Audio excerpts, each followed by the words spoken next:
Ladies and gentlemen, welcome back to my channel. My name is Catherine. Keep subscribing, keep sharing, keep commenting, and let's keep the conversation going. And today, in the history of this channel, we are going to have a Zoom panel discussion with great minds across Africa. With me in studio is Isaac from Ghana, Anton from Ghana, and then we have Bonnie from Kenya, Dr. Waiswa from Kenya, and many, many more who are joining us. We are highly welcoming you to today's discussion. And the question is, bribery and corruption in the police service. Who is to blame? The police, the system, or the citizenry? Let's keep the conversation going. And without further ado, allow me to introduce my panel and we kick off the conversation. So with me is Isaac, then we have Anton, and so many of our audience that has joined us in our Zoom discussion. So for our Zoom audience, I really appreciate you so much. Keep the conversation going in our chat box. When you feel you have a question or comment, raise up your hand and we'll gladly give you the audience to hear your view, to hear your question and respond to it. Thank you so much. Let's start. So, Isaac, there is this great conversation that has been going on. There's this question, there's this cancer in the global south. And the cancer is with regard to bribery and corruption in the police service. Each time we ask the citizenry about the police service, they will always be quick to tell us that that is the most corruption institution that they ever know. So the question is, according to you, who are we to blame? Is it the police? That is the men and women in uniform? Or is it the citizenry, me and you? Or is it the system, perhaps the government and the responsible institutions? So Isaac, what do you have to tell us today? So Kathleen, thank you very much for having me for this discussion, and thank you for your question. As you said in your previous episode, it always takes two. And the two could be two individuals or an individual and a system. And I vote for both because from my personal experience, I think it takes the police and the people around or in the context. I'll base this on a very practical example. Once I boarded a public transport from a village into the city, and I returned from Germany to Ghana on this bus, so I had this kind of European German spirit in me a bit. And I saw the police stopped us, and he came to the driver, and I saw the driver passing money to the police officer. Now, the police officer passed by, and I said to him, "Shame unto you."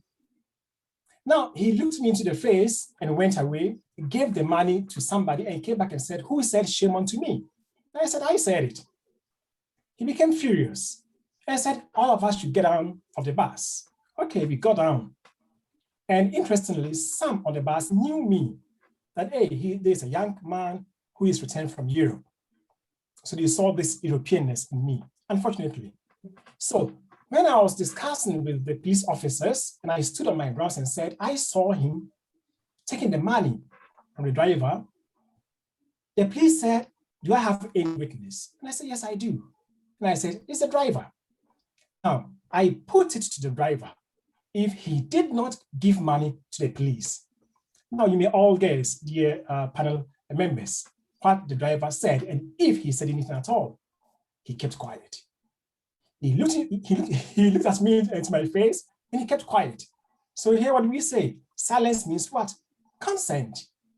Now, those around in the contest became very furious against me. Why? Because I was delaying them. Because they said, yes, he's returned from Europe and he thinks he's better than us and he's wasting our time. The police said they would call for embarkment to take me with them to the police station. I said, yes, go ahead and do it. Now, a background conversation went on. I saw them, I didn't mind them. So they came and said, yeah, the next time such a thing goes on again, they'll take me to prison. I said, yes, take me to prison. I want to go to prison with you. So you see, I gave this example to tell you it is not always the police at fault. And it's not always, let me see, the drivers or let me say people around at fault. It always takes two. But what is the main problem here? I see here two issues. One, ignorance. Two, false solidarity. Why ignorance? The police stopped the driver of the car, and I don't want to presume or assume that he found something wrong with the car. I assume maybe he wanted to check the security of the passengers on the car, or at least to check if the car was in order, roadworthy. For the driver to have passed him this money, it means he prevented him from carrying out his official duty. On the other hand, when these people saw me struggling with the police officers, I at least expected that they would support me in this situation. They stood aloof, criticized me, and saw the Europeanness in this young man. They didn't see the cancer in society which I was trying to tackle. But they saw me delaying their time, delaying them. So what happened here?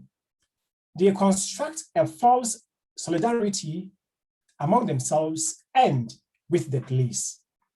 Why weren't they courageous enough to stand by me and say, well, we didn't see what this gentleman saw, but at least if indeed he can stand on his ground and say, yes, he saw it, then we support him. Let it go to wherever it may go, we support him. But I found no support in the situation. So you see, Kathleen, it always takes two. Wow, that's really a great experience. So what I'm getting from Isaac is it's not always that actually you are giving the bribe you yourself, maybe as a member of the public, but it is also the action or even your silence concerning that particular matter. And I want to agree with Isaac that many times when I'm using public transport in Kenya, you realize that sometimes I watch these matatu touts or conductors give a bribe to the traffic officers, and actually I keep quiet. I don't want to talk because sometimes if you talk, then everybody in the vehicle will be maybe abusive. They will tell you that you are pretending, this is the system, we've gotten used to this. So I believe that also the silence from the side of the public is a facilitator towards the bribery and the rate of corruption that we are experiencing in our police service. But one important thing that Isaac has brought on board again is the aspect of Europeanness. It's true, like we tend to believe that it's only countries in the global north that do not practice bribery, that once I'm in Africa, then I'm supposed to switch back to the system and do what Romans do, actually. So the question is, when are we going to stop this? Because even when young men and women who have gone outside there and perhaps got an exposure and they want to come and solve things back at home, the society is not ready to impress us with that change. What gonna we do? Anton, please tell us. Okay. So thank you very much. On my side, I agree with Isaac that it takes the two. I see a very big problem here. And in Africa, we have what you call the impunity of the people. It can be the police, it can be the citizenry, it can be the government. People do things and they go unpunished. And when maybe the policeman who has seen other policemen, senior police officers doing the same things all the years, they still get promoted, they still get all the accolades they need, nothing happens to them. Then he or she is then emboldened to stand by the roadside and take the money and then go away because nothing will happen to him. You can only report him or her to the officers. But then the corruption is so endemic that whatever the policeman takes by the roadside also has to go down all the way to the head of the police. So it is not just the person taking the money from the driver or taking the money from the citizenry, but that the person who comes there to collect the money will have to also give a share, and sometimes a big chunk of it, to the upper hierarchy of the service. So I come by the roadside as a police person. I know that no matter what you do, nothing will happen to me. I come, I take it, you report me to the police officers, the higher hierarchy. No one does anything because they are also beneficiaries of my corrupt activities. That is why this thing will always go on. We have seen this impunity. We have seen government officials driving on roads, sometimes high-level police officials driving on the same roads when the police, these younger or lower-ranked police officers, are taking the bribe. They just drive by, and nothing happens because they are also beneficiaries. So until this impunity is dealt with, until there's a way of dealing with it, the people will always feel so emboldened to go for it. But then I see something here, and I want to give a very beautiful story which involved me and Isaac. Maybe he has forgotten. I haven't forgotten. So Isaac came from Europe. I was in Ghana. I picked him from Accra. We were going to Kumasi. And on the way, the police stopped us. Actually, we didn't even know why. And they wouldn't even tell us why they stopped us. But then they really wanted to waste our time. The good thing was that we didn't have so much to do that day. So we could waste the time with the police on the road. But the point is, they will waste our time so that once you get impatient, you give them something, you give them money, and they will just keep coming. Show me your license, show me that, show me that, show me that. They keep asking ridiculous things like, where is your fire extinguisher? Where is this? And where is that? All that to waste your time so that you give them money. Whilst we were standing there and we were trying to deal with the police, we saw some cars passing by with heavy loads. And these were very dangerous for other traffic users. They could cause accidents. Actually, it was really dangerous. But they just throw the money down for the police. They drive away without even stopping. People drive carelessly away, but because they will give something to them, they will allow them to go. And then they will waste the time of the one who do not want to give money to them. So if you are impatient and you just want to feel like, let me just hurry up and go, like we want to do in Africa, we say ways and means to deal with my issues. I have to find a way of dealing with it. I don't want to waste my time. So I just pay in and I go. So my sister, I believe that the way to go is to how to deal with this impunity and how people can also accept the fact that once you are wrong, you need to take the time to clear the wrong. Not just over here, accidents happen. It will take the police almost hours to deal with the paperwork and all that and call this, and we still wait. We don't rush anywhere. You have to stay, wait, let them control everything before you go. In Africa, something happens, there's an accident, and then the one who caused the accident drives away and gives the telephone number to the police because they take money. Then the person goes away. He doesn't have time because he's more important than the law. Goes away, and then the policeman will be dealing with the victim of the accident. Impunity and the way we want to always rush to deal with things that go away. I think that is our biggest problem with bribery in the police. Oh my God. Oh my God. That is great. It seems like Isaac has been in several has been in several cases. He's a victim here. So I'm getting a very, very important aspect from Anthony.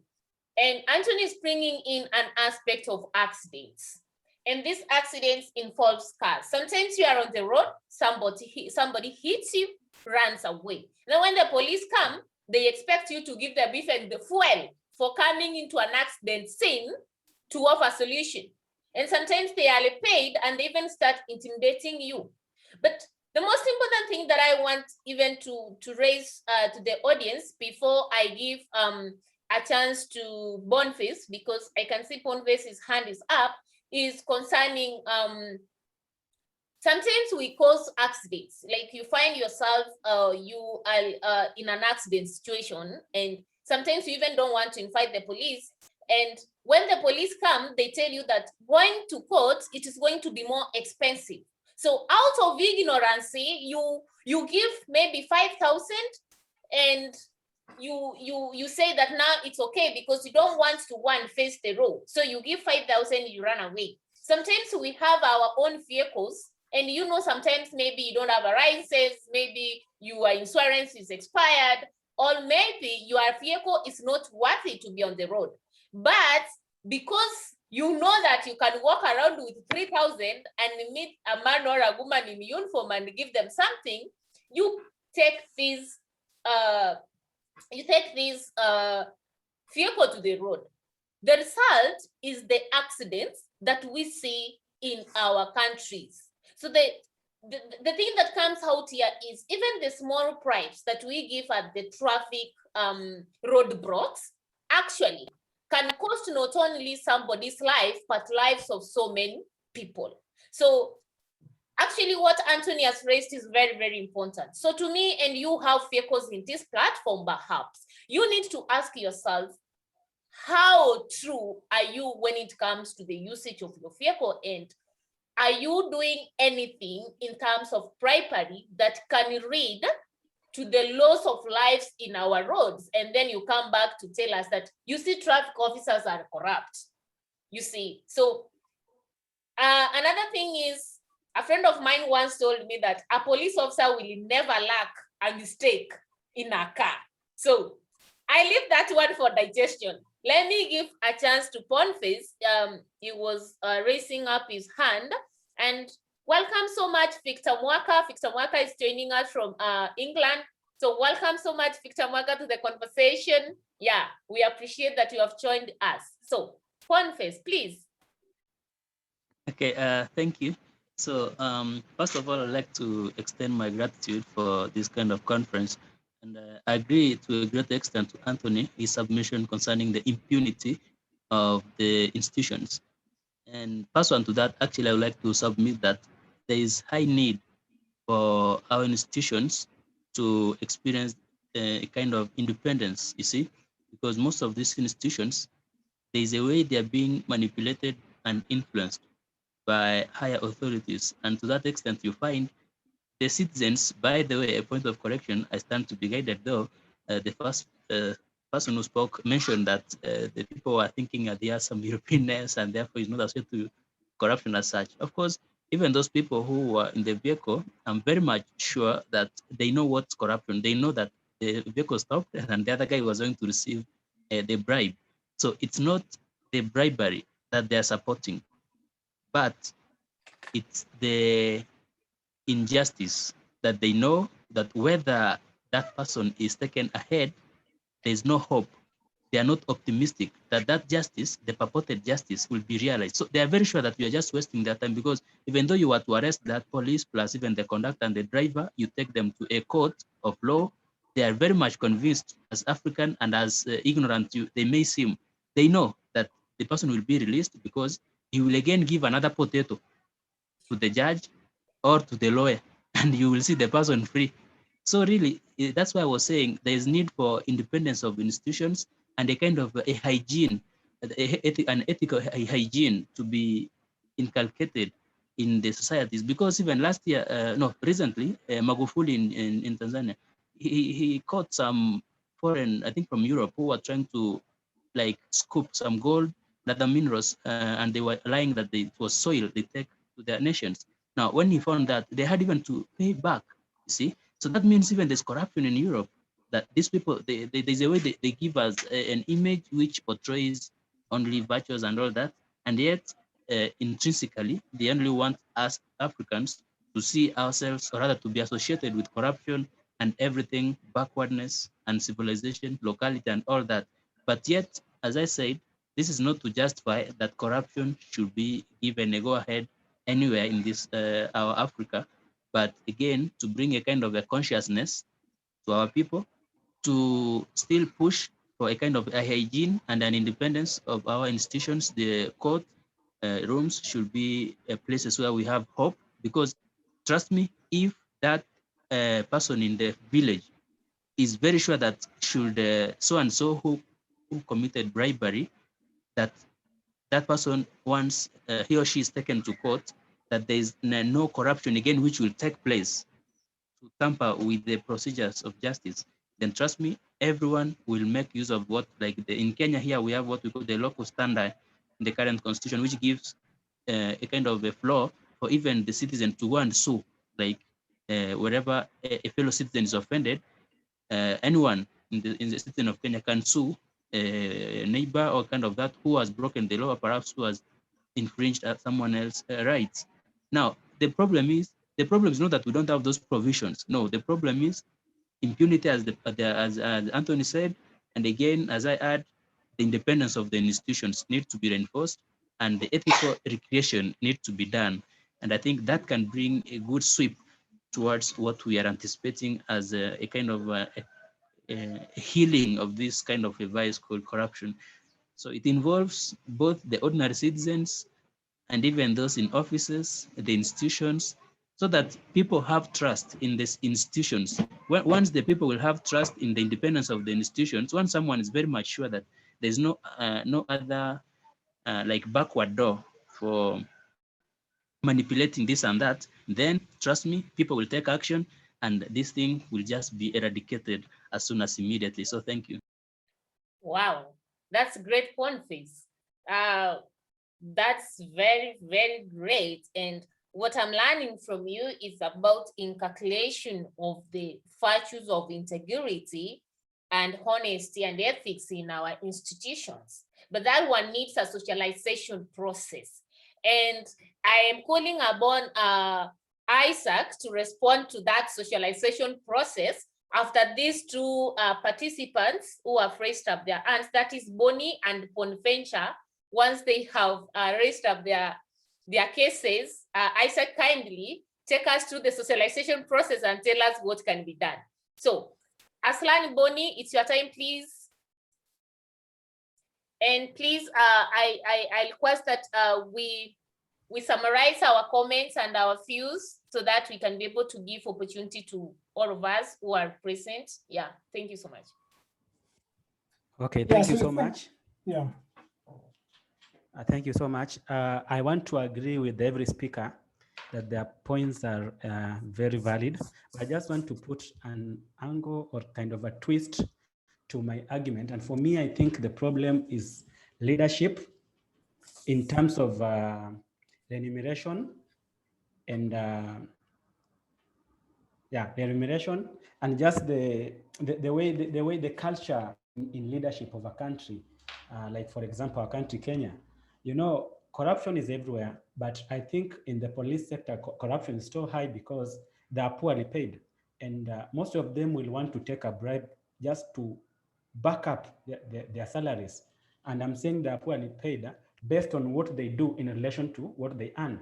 So I tend to think that they are more corrupt because they are paid less. And then secondly, I think it is just it is in leadership of the country, I think, because like when you come to my country, Kenya, there is corruption everywhere. So a policeman taking a bribe and maybe a minister taking another bribe or being involved in a scandal, it just takes us down to them. So I think if we can have a better leadership that is shunned from corruption, and I think the government come up with a way they can pay our policemen better, I think the corruption in that sector will reduce. Thank you.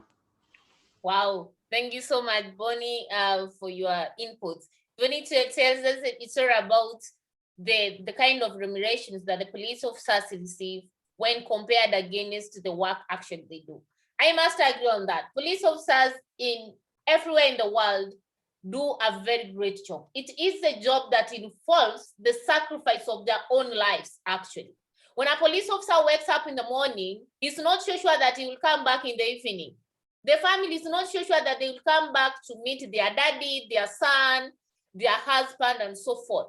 But when you look at the amount of money they are paid, they are among the poorly paid individuals. For example, in Kenya, the police officers are among the poorly paid public servants. And that raises the question, like, you want them to perform so well. You want them to produce results. You want them to practice integrity. You want them to focus only on the job and not even on anything else. But you are not giving them something worthy, that concentration, that work, and that performance. So for me, it's a call to all governments in the Global South. We take police officers and the military men and women for granted.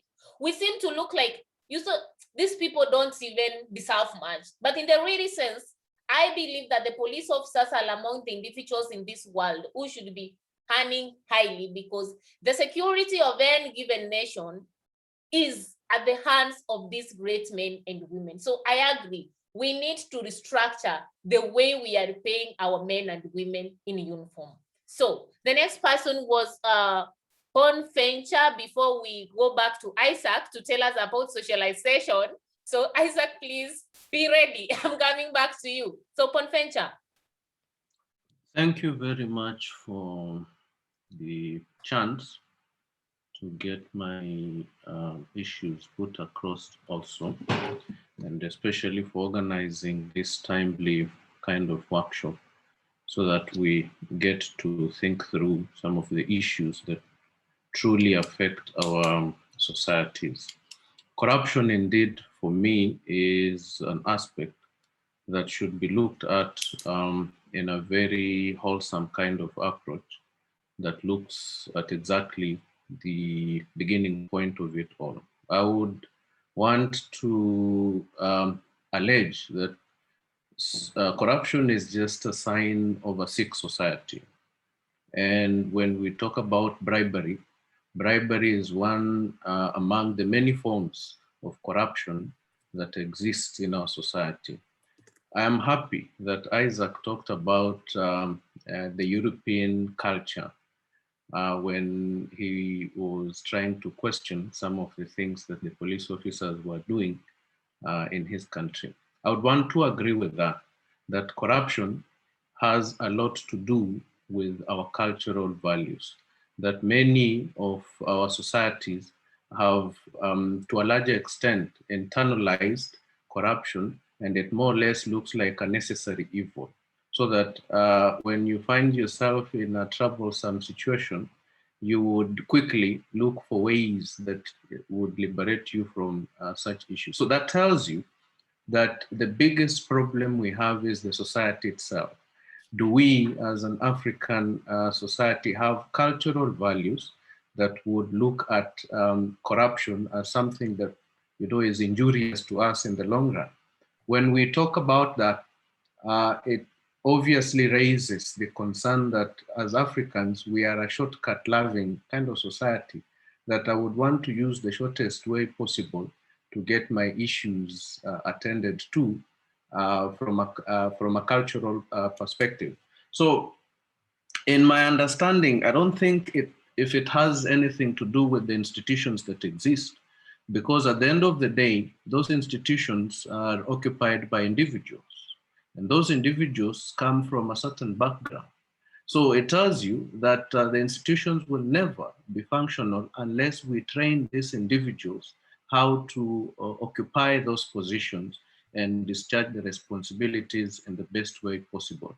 I'm sure Isaac will talk about socialization extensively, but I would want to submit that there is a proverb from where I come from that says that a song that is taught to a sparrow when still young, that sparrow will sing that song for the rest of its life.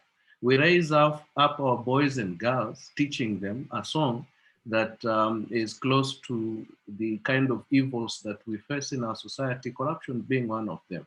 I'm sure at least majority of us growing up were beneficiaries of bribery, that every time you would perform well, your parents would want to reward you, in quotes. That was not a reward. They were actually trying to encourage you through bribery to do something that you knew very well was your responsibility. How come we are talking about police being poorly remunerated, but look at what primary school teachers are getting in terms of their salary? How come we've not yet received complaints that primary school teachers who are actually doing majority of the job? Can you imagine someone who convinced you that an O is different from a 0, that an L and a 1 are totally different, that M is not an inverted W, okay? So imagine those people doing that kind of work, but look at the kind of remuneration they get at the end of the day. So security and development are, to me, very moral things that require that we become more proactive in raising generations that would understand that when you are given a position, especially a position that requires you be accountable to the public, as Magufuli probably used to say, it's a position of trust, that you are holding that position in trusteeship, and you need to look at it in a way that would require that there's maximum benefit for all the subjects that depend on you. So again, it draws us back to the socialization that I'm sure Isaac would shed more light on, that we need to raise our boys and girls, men and women in a proper way. And corruption will be something of the past. Thank you. Wow. Wow, wow. That's so inspiring, Bonfenta. So with Bonfenta, what comes in is the aspect that these institutions do not operate in a vacuum, and that by the end of the day, they are occupied by individuals and they are operating in a society. So what comes on board is the aspect of cultural, the culture, how you have been socialized, the values that have been given unto you as you grow up. So without further ado, I think that one will suit well with what Isaac is going to talk with socialization. And I believe we will get more right from there. We want to know, when you grew up, Anthony, what were you told? Giving up right is so simple. You can give and walk away. Okay, let's hear from Isaac. It's my hope that this Zoom meeting is not going to be cut off. So pray hard as you contribute that they don't cut it off at 40 minutes. Thank you so much, Isaac. Yes, Kathleen, I think they extended our time because I saw a message which popped out on the screen. So, okay, that's great. Yes, be glad. So Yeah. Thank you. I will look at the issue of socialization from three perspectives. One, from the perspective of culture, just as Bonaventure spoke about, but also from the perspective of system, what he is trying to deny, or structure, and then from a family. Now, let me begin from the last, from the family. In Africa, I don't like using the term in Africa, because when you are here in Europe and whenever you're here in Africa it's kind of generalization and also more like negative. But as I say in Africa consciously, because as Africans, we have many values in common. We have many worldviews in common, belief systems in common. And we have this empathy in us, or sympathy towards others, especially people in difficulties, people in situations where they need kind of help or assistance from those around. And this takes me even back to what, Kathleen, you said earlier on, when you were saying, for example, if there are two cars involved in an accident, there's a kind of agreement among those involved so that the person who is the culprit or at fault doesn't go to the police. But the question is, why do they do this kind of arrangement? Is it because they just want, they just don't want the person involved to go to the police or to the court or to prison? That is not the case, I think. The case is that Africans are overly empathic. Africans are overly sympathetic and short-sighted. Why am I saying this? Because, we have many accidents on our roads in Africa, and we lose thousands and millions of lives every year to accidents. It's all because we fail to do the right thing. The right thing here is to let the people involved, the culprits, face the law. And I give you a concrete example today, something running in Ghana since some 3 days ago. There is a lady who is believed to be a celebrity, and this lady showed her nudeness with her son on Facebook, on social media. She was brought to the court. At the beginning, people really criticized her for the situation. She was brought to court, and then she pleaded guilty to what she did. The court sentenced her to 3 months imprisonment, actually 9 months, because she's facing 3 counts, and for each count 3 months, and she's supposed to serve the sentence concurrently. So she's going to the prison for only 3 months. Now, society is once again criticizing the court for sentencing this lady out of what? Empathy for her, sympathy for her, because this lady has a son who is 7 years old. And the question of society is, what is this son going to do if the court, or once the court has sent her to prison? They have forgotten that this person set a very bad precedent on social media for society. The very people who were criticizing this situation at the beginning are the same people now saying the court has been harsh on this person. So my question is, what is right here? What should law do? What should the police do? Is it empathy good here or not? Is sympathy good here or not? Short-sightedness. Why don't we then approach the law, face the law, so that out of the consequences we pay or we face, people are deterred from doing the wrong thing in the future? And that's a problem with Africa. Sorry to say this. We are so short-sighted, and we have false empathy and false sympathy. So that is what I call the family issue. Now I come to culture. We have the culture of thankfulness in Africa, and that is pretty good. We love it. For the least thing we do, we are very happy when people appreciate us. In the same way, we appreciate people for the good they do towards us. And even when they assist us, there is a saying we give and say, you scratch my back, I scratch your back. Like, what goes around comes around. You help me today, I help you tomorrow. It is good, but it's also very bad. This culture is something which is contributing to corruption in Africa, because it is good to show appreciation to the police when they do something good to you. To show appreciation maybe to a public officer, to a civil servant, when a person is able to help you in your need. It's good to do that.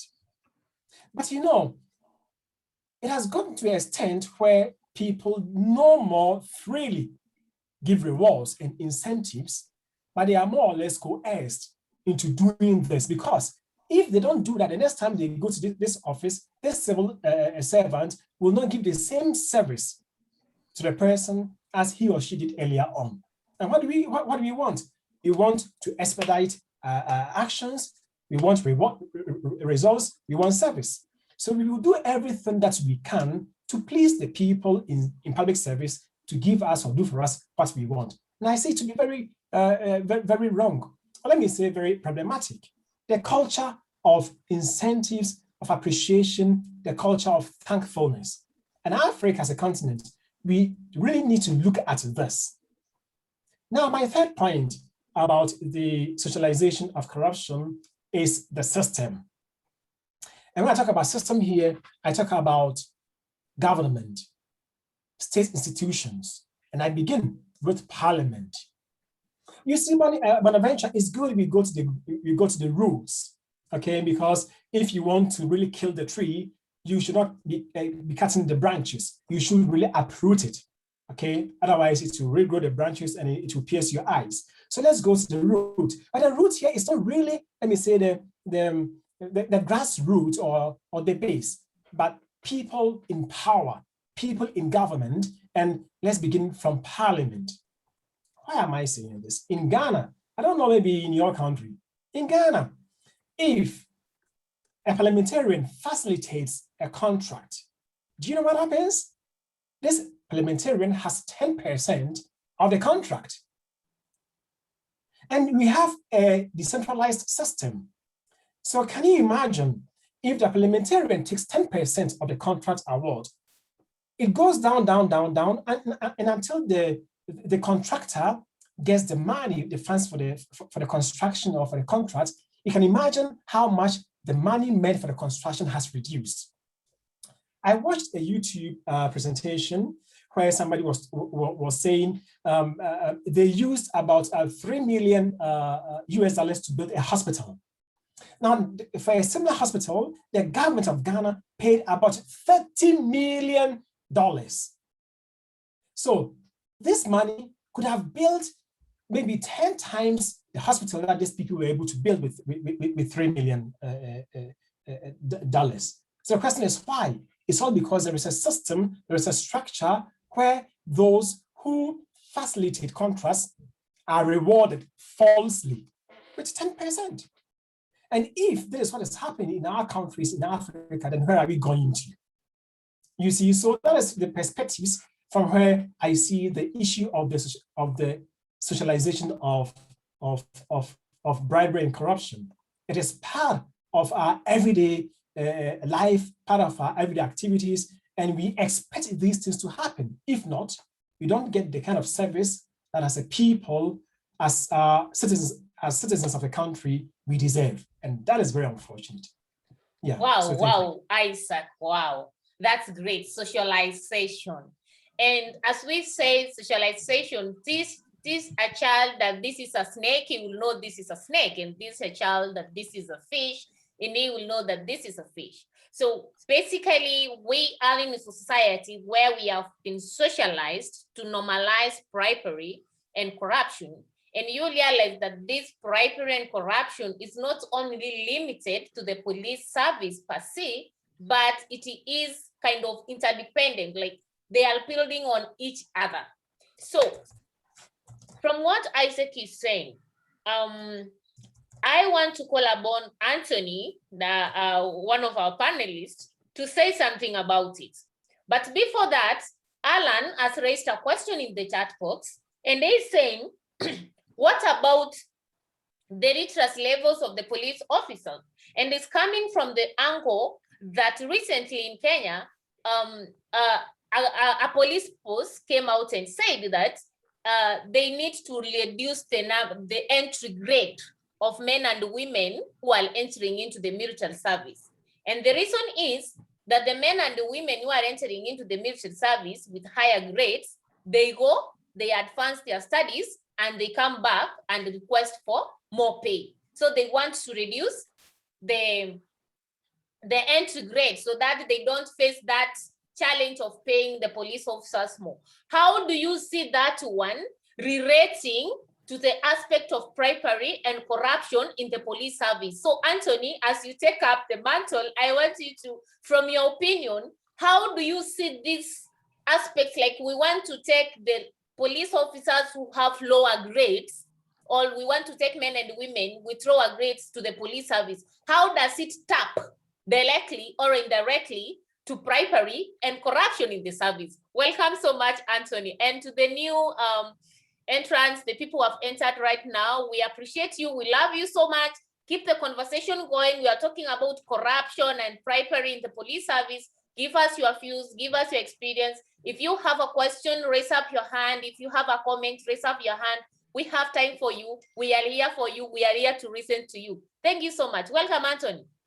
So thank you very much. And thank you very much, Isaac. I agree with you on all the things you have said. I just disagree that our culture has the tendency of normalizing. No, it was Kathleen who said, has the tendency of normalizing corruption. I think it is not that. I think corruption comes from the person. People decide to act in a corrupt way. And that is, it has, because we have the same person growing up in the same cultures. We all grew up in a culture and someone decides not to be corrupt. Some other person decides to. We have some areas of our life that overlap and make one feel that when we do some things like this kind of appreciation and all that, then it has the tendency of leading us into corruption. I think there's a little, there should be a silver lining here. You have to make some kind of difference. Our cultures bring us to the respect for people, property, to respect one another. And I think once we come down to corruption and bribery, and especially in the police service, once you demand something from me for what I have not done, it then looks down, you do not even have some kind of respect for me. So we have to look at our cultural values. Maybe some may in some way suggest that it be leading us to corruption or to be leading us to bribery. But I believe we have to be looking at it carefully, because if not, then we just look down on these kind of good things that we do, because it makes us also warm, nice people. It goes overboard, and anybody can go overboard and do certain things that they shouldn't do. But I think you have to look at our cultures well. Their cultures do not lead us to corruption. But persons who live in these cultures have the tendency of being corrupt. It is there. It is more or less like with everyone over here, the people can be corrupt. The system works. So the person knows that once I do something wrong, then I am responsible for my actions. It's not that they are different from us. They have the tendency to be corrupt, but then because they are afraid of the penalty that they have to pay for the corruption, they run away from it. And I want to say that the orientation of the police, and to start from what Boni was saying about the police being paid, whether with the academic level, bringing it down so that they do not have to gain so much and all that. I don't think the briberies has only to do with how much they are being paid. I doubt, because it's about they live in an environment where it makes it easy for them to receive this kind of bribery. It's not like there are some same police officers who do not have the opportunity to be in situations where they could take bribes. And maybe they even receive even less salary than the ones who are exposed to a situation where bribery comes their way. And I want to believe that no matter how much you pay them, once the opportunity brings itself, because like Isaac said, it is a two-way thing. It's about the giver and the receiver. So if the person offers the bribe and the person feels, okay, it won't take anything away from me, then I have to take it. There was an incident at an airport. A young man told me he was working at the airport as an airport security. Then he stopped someone who had overstayed in that country for a couple of months. They had to pay a penalty. So he stopped the guy, didn't want him to go through. The guy told this security officer, if you don't let me go through, I'll go to your offices and then I'll come and pass through. He thought it was a lie. The guy went there. Initially, the guy wanted to give this security officer $150. He said he wouldn't take it. The guy came back and told the guy, even your bosses took $100 and I'm passing through. Nobody did anything. The guy came back with a police escort from the high officer's office to pass through, to get out of the airport, to go wherever he wanted to go. So you see, it's even those who are well paid, and some of the police officers are really paid well. Even those at the highest rank who are well paid also get themselves involved in this thing. It is a kind of an attitudinal situation. People just get themselves exposed to this situation where they feel they can do something, nothing can be done to them, they take it, they go away, and no matter what you say or no matter what you do, nothing happens to them. Society has helped them to be corrupt. We ourselves, in our own little doings, we do not have time. I want to do things quickly. I want to run away and then not be there, not to be in an unfortunate circumstance, in an unfortunate situation. All these help people to be corrupt. I doubt it's about the incentives. Truly, the police have to be paid well, that is clear, but I doubt if giving them a lot of money will stop them from taking the bribes, just like all the other big areas in our society. If members of parliament who are paid well are still taking 10% and are taking bribes, who told you paying the police so much money will stop them from taking the bribes? And that's what I believe. It is attitude, moral, and that's what we have to look at. Wow, thank you so much. Thank you so much, Anthony. And I believe that's a very, very important information that you have given us here. And we have like 12 minutes remaining, and I want to open this to the floor and we get questions from the audience. And then later on, I'm going to give Isaac 1 minute. He has something to add. So in the next 10 minutes, please, or in the next 10 minutes, please, I give a chance to the members of the audience to raise their questions. Please make them as short as possible because we have 10 minutes, so that Zoom does not end us the meeting unrespectively, all disrespectively. So I see the first hand raised is from Dr. Victor Mwaka. Yeah, Victor? Yes. Thank you very much for allowing me to speak. I'll pick it from what Anthony said. I think the issue of incentives may not address that, because if incentives were enough to deal with bribery and corruption, then the members of parliament and the ministers will not be engaging in corruption, because they're paid way. In fact, I was looking at it, and Kenyan politicians are some of the most paid politicians in the world if we aggregate it or if we prorate it to the GDP per capita. And so that may not really. On the issue of the, I also like to respond to Bonventure Subeka when you mentioned about giving children this to perform well in school. I think that may not be true, because in theory of performance and motivation, we need to look at the intrinsic factors and external factors that motivate children to grow and develop in specific areas. And that, done with positivity, is one of the external factors that influence motivation among children as they grow.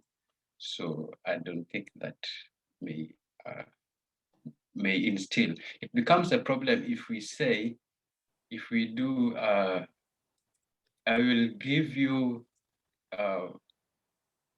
this so that we pardon your wrongdoing. If we say that as a pardon of wrongdoing, then it becomes a problem. But if we do that to motivate them to do something good, then that is not. So my final point is the issue of culture. I love our culture as Africans, so sometimes I don't really accept the fact that our culture is this and this, but we probably need to differentiate between an acquired culture and a native culture. Because all of us probably knew at some point that we were taught, do not steal, because stealing is bad. Those were things that you were told. We believed them when we were children, and then at some point we started doing them by taking bribes. And so is the native culture the wrong culture, or the acquired culture the wrong culture? And this takes me to the systemic culture and organizational culture. Because when we join an organization, you find an organization operating in a certain way, defined by a certain type of organizational culture.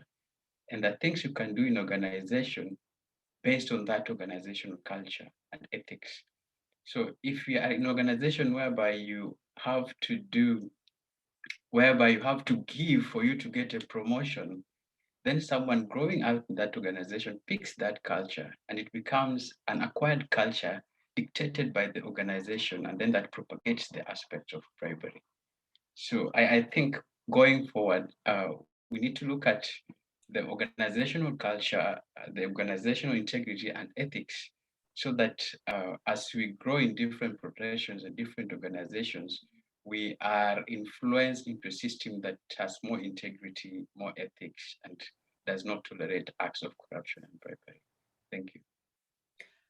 Thank you so much. Thank you so much, Victor. Victor is also calling on talking about the aspect of performance, motivation, and trying to differentiate between what we call bribery and what we call extrinsic motivation. So where do we draw the line? I think it's very, very important that we draw that line. From my side, I see we have 7 minutes remaining, and I do not want us actually to end this Zoom discussion unceremoniously. So allow me to give Isaac 1 minute, please. Only 1 minute. I'm timing you 1 minute before we close the meeting. I'm very humbled for those ones who have just joined us.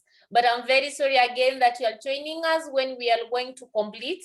But this conversation will be uploaded in YouTube. So please keep the conversation going. Let's keep the discussion going on YouTube.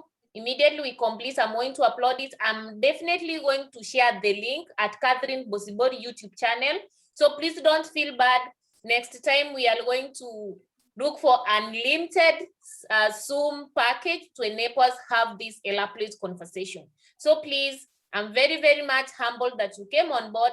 And I'm very, very sorry for those who are joining right now that you are joining us when we are completing, but there's always next time. So Isaac, 1 minute, please. Thank you, Kathleen. Thank you, Kathleen. Yes, I want to base my last comment on a scriptural saying. For the lack of knowledge, my people suffer. And I think Africa suffers under corruption and bribery because of ignorance, be it the police, be it the public. The public don't know their rights. The police are not well baked, have big police in Kenya, also in Ghana. The drivers, they don't know their rights. So whenever or wherever people realize that you don't know your rights, you don't know what you stand for, you don't know what is your due, they manipulate you, they exploit you. And that is why I think it is high time that we educated ourselves about our rights, about what we are not supposed to do, and even how we can get things done properly for society, so we can really uproot corruption and bribery in Africa. Otherwise, we can keep on having this discussion and it won't lead us anywhere. So education, education, education. Thank you. So thank you so much, Isaac. Education, education, education, creation of awareness, creation of awareness. And those are the things that have informed the creation of such panels. So next time I will be reaching out on you guys. We discuss various topics, right from security, gender, and another pressing issue that is facing the global south. So always feel free to join us. Share this to your networks, because I believe that if all of us rose to voice our grievances and our ideas, we can have a better global south. So for now, allow me to bring this conversation to an end. I want to thank all of you for joining us today, and special thanks to my panelists, that's Isaac and Anthony. I'm really, really humbled to have you guys on board. To the audience, I want to thank you so much, because you only received this link not more than 3 hours ago, and oh my God, this is love. This is motivation that we are 16 of us in the house, and I really appreciate you so much. So I will upload this in our YouTube channel. So feel free to come on board, subscribe, hit that notification bell, share to your networks, and yes, let's keep the conversation